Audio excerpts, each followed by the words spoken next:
SSC vocational ও দাখিল vocational পরীক্ষা 2024-এর ফলাফলে সরকারের সন্তুষ্টির কথা জানিয়েছে শিক্ষামন্ত্রী মহিবুল হাসান চৌধুরী নফেল। তিনি বলেছেন 1% কম ছাত্র পরীক্ষায় অংশ নেওয়া এবং পাশের হার ও জিপিএ 5 পাওয়ার ক্ষেত্রে মেয়েদের তুলনায় ছেলেদের পিছিয়ে পড়ার কারণ অনুসন্ধানের নির্দেশ দিয়েছে প্রধানমন্ত্রী শেখ হাসিনা।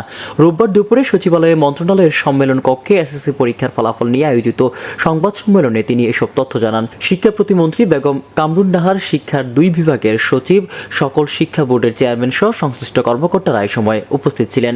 শিক্ষামন্ত্রী বলেন, সবার জন্য সমান সুযোগ সৃষ্টি করা হয়েছে, ছাত্রছাত্রীরা যাতে সমান তালে এগিয়ে যায় সেদিকে লক্ষ্য রাখার তাগিদ দেন তিনি।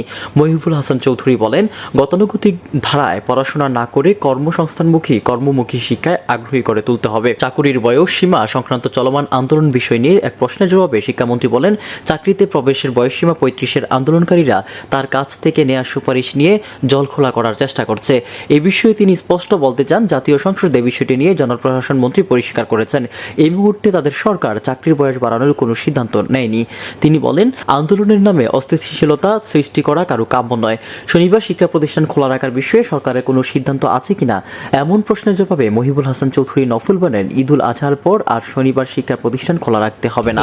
এই ফলাফল অর্জনে শিক্ষা মন্ত্রণালয়ের নেওয়া বিভিন্ন উদ্যোগ, শ্রেণীকক্ষে শিক্ষক শিক্ষার্থীর ইতিবাচক আন্তঃসম্পর্ক, শিক্ষকদের প্রযুক্তি নির্ভর পাঠদান, অভিভাবকদের ক্রমবর্ধমান সচেতনতা ও সহযোগিতা এবং সুষ্ঠু শান্তিপূর্ণভাবে পরীক্ষা পরিচালনা অত্যন্ত গুরুত্বপূর্ণ ভূমিকা রেখেছে।